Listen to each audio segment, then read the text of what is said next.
Assalamualaikum warahmatullahi wabarakatuh. Bagaimana kabarnya guys? Kembali lagi kita di channel Petani Deso, channel penuh inspirasi dan ilmu pengetahuan. Oke, pada kesempatan kali ini teman-teman kita akan membahas tentang makanan tanaman. Ya, makanan pada tanaman ini biasa disebut dengan unsur hara.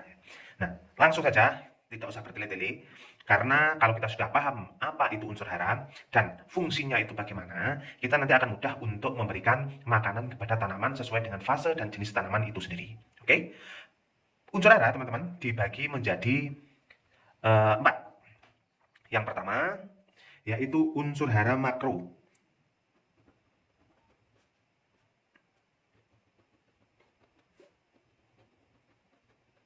Nah, unsur hara makro ini itu ada 3, ya. Kita sebut tadi 4. Yang pertama adalah makro bebas.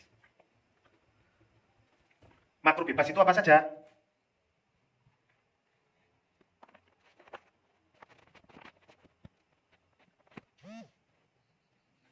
Makro bebas itu, ya teman-teman ya, ada karbon.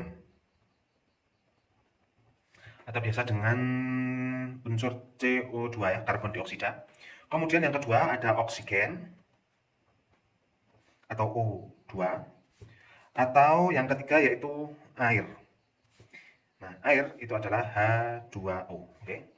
Nah, ini teman-teman adalah unsur hara makro bebas. Ini tersedia banyak di alam. Ini kita tidak begitu bahas karena unsur hara makro bebas ini tersedia teman-teman. Karbon dioksida itu kita tidak usah berusaha, ada di alam. Oksigen juga ada di alam. Kemudian air, nah ini juga ada di alam. Kadang kita juga harus menyiram, memang kita harus menyiram ya. Dari 3 unsur ini yang perlu kita sediakan yaitu adalah air ini teman-teman. Ya, air ini sangat penting karena air itu nanti akan membawa unsur hara makro-makro dan unsur hara mikro lainnya. Oke, selanjutnya yang kedua itu ada unsur hara makro primer. Nah, unsur hara makro primer ini ya, unsur hara yang sangat dibutuhkan oleh tanaman dalam jumlah yang banyak. Nah, masing-masing unsur hara ini berfungsi berbeda-beda, tetapi hakikatnya 3 unsur ini dibutuhkan banyak oleh tanaman ya. Di sini ada unsur nitrogen ya. Kemudian yang kedua adalah fosfor atau fosfat ya. Mudahnya seperti itu. Kemudian yang ketiga adalah kalium. Oke, nah secara ringkas nitrogen ini fungsinya ya untuk membentuk vigor tanaman dengan baik teman-teman. Ya, fungsinya itu untuk vigor tanaman. Nah, tanaman ini akan berkembang sesuai dengan masanya baik, itu membutuhkan nitrogen ini. Jadi tanaman akan besar, batangnya akan besar, daunnya akan lebar, ya, buahnya akan besar juga. Itu tergantung unsur nitrogen. Baik teman-teman, yang selanjutnya, nitrogen juga untuk membuat tanaman segar. Ya, segar ini maksudnya hijau teman-teman. Karena nitrogen itu adalah penyedia unsur untuk membentuk klorofil atau zat hijau pada daun. Jadi tanaman besar, tanaman hijau itu tergantung kita pemberian pupuk nitrogen. Oke teman-teman ya. Kemudian fosfor. Nah, fosfor ini atau fosfat ya, ini fungsinya teman-teman ya, fungsinya itu untuk membentuk akar pada tanaman. Jadi gini teman-teman ya. Fosfat ini tujuannya nanti ya, misal kita itu ada tanaman itu adalah manusia, jadi fosfat ini akan membentuk tulangnya. Jadi nanti akarnya akan banyak, ya, kemudian batangnya akan kuat, daunnya juga tidak mudah rontok, bunga juga tidak mudah rontok. Itu karena unsur fosfat ini. Ini adalah kita tulis saja di sini adalah memperkuat tanaman. Oke. Kemudian yang selanjutnya unsur fosfat ini untuk akar dan bunga. Oke teman-teman ya. Ini aja, ini simple aja, biar kita paham secara garis besar aja. Karena petani kita itu yang simple aja, yang pasti tepat sasaran. Gitu aja teman-teman ya. Karena kita tidak sedang kuliah, ini channel ini adalah membantu teman-teman petani, khususnya petani pemula yang mulai belajar dunia pertanian agar pertaniannya berjalan lancar, tidak banyak gagalnya. Oke teman-teman. Nah, untuk kalium, kalium ini adalah untuk memperberat apa ya? Memperberat buah untuk manis, untuk rasa manis, kemudian untuk glowing ya, untuk mengglowingkan. Jadi pada manusia, kalium ini adalah dagingnya, teman-teman. Kalium ini adalah dagingnya, kalium ini adalah skincare-nya. Ya, kalau di tanaman cabai, cabainya akan berat, cabainya akan seperti ada lapisan plastik, ya, lapisan yang itu kinclong itu. Nah, ini adalah fungsi dari kalium, oke? Ini sudah teman-teman sudah bisa dipahami ya untuk unsur hara nitrogen, fosfat, dan kalium. Kemudian yang selanjutnya, yang ketiga, ada 4 ya. Yang ketiga adalah unsur hara makro sekunder. Ini juga dibutuhkan banyak ya, karena juga makro, tapi sekunder lebih sedikit daripada primer, oke? Primer lebih sedikit daripada makro bebas, oke? Maka dari itu, unsur hara makro sekunder itu ada kalsium, kemudian ada magnesium, dan ada sulfur. Nah, ketiga-tiganya ini dibutuhkan banyak seperti hara makro primer, tapi tidak lebih banyak dengan hara makro primernya. Tugasnya apa, teman-teman? Nah, kalsium, magnesium, dan sulfur ini seperti angkutannya. Jadi, untuk mendistribusikan unsur-unsur hara makro primer, itu kita butuh unsur hara mikro ini. Ya. Kalau kalsium, itu untuk membentuk titik tumbuh. Ya. Untuk membentuk titik tumbuh pada tanaman. Jadi, akar itu nanti akan berkembang lebih cepat. Daunnya juga akan membentuk daunnya itu lebih cepat, itu unsur kalsium ini titik tumbuhnya. Oke.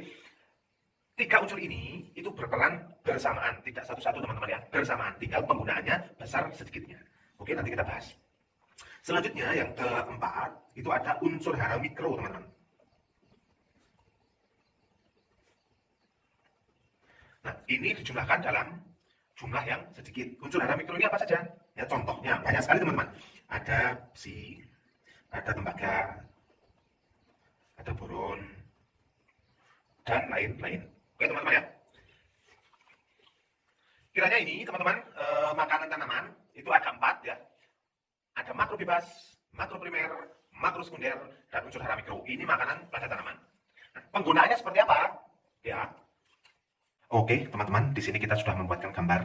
Di sini ada tanaman. Tanaman itu ada di mana masanya vegetatif dan ada masanya generatif ya. Di sini untuk tanaman horti ya, teman-teman ya. Hortikultur. Ya, ini adalah bagian fase tanaman hortikultura. Ada masa vegetatif itu 0 sampai 35 tahun. 0 sampai 35 hari. Ya, di sini masa vegetatif ini adalah masa tanaman-tanaman yang biasa diambil daunnya. Seperti bayam, ada sawi, ada kangkung. Nah, itu 0 sampai 35 hari. Kalau lebih dari 35 hari, ini dia akan mulai berbunga ya di masa generatif. Nah, di sini masa-masa ini ada masa generatif awal. Ini secara globalnya dulu ya, teman-teman ya. Nah, di masa-masa ini, teman-teman, ya, unsur hara pun juga berbeda dia makannya, ya. Makannya dia berbeda.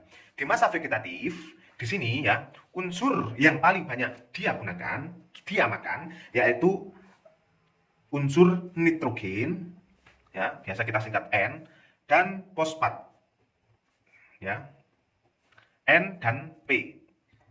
K-nya sedikit. Kalau bisa kita banding ya, teman-teman ya, di masa vegetatif, unsur N ini misal 20, unsur fosfatnya juga 20, kemudian unsur K-nya 10.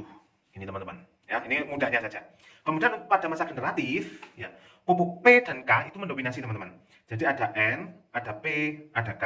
Perbandingannya itu 10, 20, 20. Ini untuk memudahkan pemahaman teman-teman semuanya, ya. Nah, di masa-masa ini teman-teman harus perhatikan benar. Nah, untuk umur-umur hortikultura sayuran ini, sayuran yang dipanen daunnya, teman-teman jangan banyak unsur P atau K, ya. Unsur N dan P itu diperbanyak. Unsur K-nya sedikit. Karena apa? Karena nanti yang akan kita panen adalah daunnya. Sedangkan kalau di masa generatif seperti cabai, terong, kacang panjang, dan lain sebagainya, itu P dan K itu mendominasi. Oke, gitu ya, teman-teman ya. Tetapi 3 unsur ini harus selalu kita kasihkan. Bukan berarti di masa vegetatif unsur K tidak ada. Di masa generatif unsur N tidak ada. Jangan seperti itu. Tetap kita kasihkan. Cuma porsinya saja yang berbeda. Oke? Nah, N, P, dan K ini ya di masa vegetatif atau tanaman-tanaman sayuran yang kita ambil daunnya ya.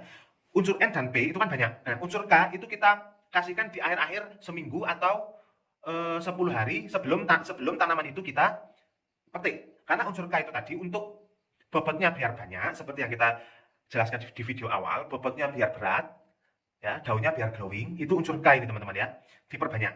Jadi nanti kalau hampir panen, ya, kita rubah 10 atau seminggu sebelum panen, kita masukkan unsur K yang banyak, ya. Unsur N 20, 20 dan 20. Ini untuk masa vegetatif akhir, ya.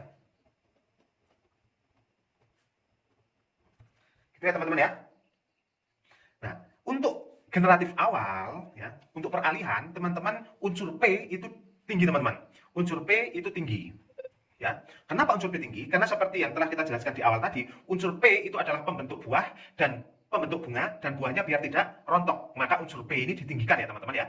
Umur 35, ya, kita mulai umur 35 sampai calon bakal buah itu muncul ya. Unsur P itu ditinggikan. Ini untuk tanaman-tanaman yang kita panen buahnya, bukan sayurnya. Oke teman-teman ya. Kemudian jika masa generatif ini ya, unsur N, P, dan K kita masukkan. Setelah masa pembungaan itu muncul 35 sampai 45 ya teman-teman ya. Generatif awal itu 35 sampai 45 hari. Unsur P kan kita masukkan ini, tinggi ya teman-teman ya, sekitar 2 kali pemupukan. Kemudian kita beralih ke pupuk generatif. Yang N-nya sedikit, P-nya sedikit, K-nya sedikit. Seperti itu teman-teman ya. Itu secara prinsip ya, secara prinsip. Nah, nanti kita akan buatkan di part-part berikutnya, di video-video berikutnya, bagaimana cara menggunakannya, contoh-contoh pupuk apa saja yang kita gunakan, dan pengaplikasiannya bagaimana. Oke? Ya, untuk terakhir teman-teman ya, bukan berarti kita membahas unsur makro primer ini, unsur mikronya tidak. Nah, untuk vegetatif, untuk makro sekunder, ya ini kan makro primer teman-teman ya, untuk makro sekunder, kita kasihkan 1 atau 2 kali. Ya, 1 sampai 2 kali. Oke? Misal, di masa teman-teman menanam sayuran ya yang kita petik daunnya, kita kasih pupuk kalsium, magnesium, sulfur yang ada kandungannya itu 1 kali. Oke? Untuk pupuk mikronya kita semprot 1 kali saja. Ya teman-teman ya. Kemudian di masa generatif ya, unsur mikro ini kita kasih ya. Ini untuk unsur mikro ya, yang unsur makro ya teman, maaf ya. Makro sekunder itu 1 sampai 2 kali. Kalau di tanaman-tanaman yang kita panen buahnya, itu untuk makro sekunder, itu minimal 2 minggu sekali kita kasih. Oke teman-teman ya, seperti itu. Itu sangat banyak manfaatnya. Nah, untuk unsur mikro bagaimana? Untuk unsur mikro kita kasihkan 1 bulan sekali ya teman-teman ya. 1 bulan sekali. Untuk tanaman sayuran, ya tidak dikasih unsur mikro nggak apa-apa teman-teman. Kalau untuk generatif ya, 1 bulan sekali kita kasihkan, dikocorkan unsur mikronya. Oke teman-teman ya, itu sebagai prinsip, secara prinsipal kita cara kita berbudidaya, hortikultura apapun itu, prinsipnya seperti itu teman-teman ya. Mungkin teman-teman ada berbeda pendapat atau bagaimana, tetapi secara pengalaman kita, cara menggunakan pupuk-pupuk seperti itu ya, metodenya seperti ini. Oke teman-teman ya.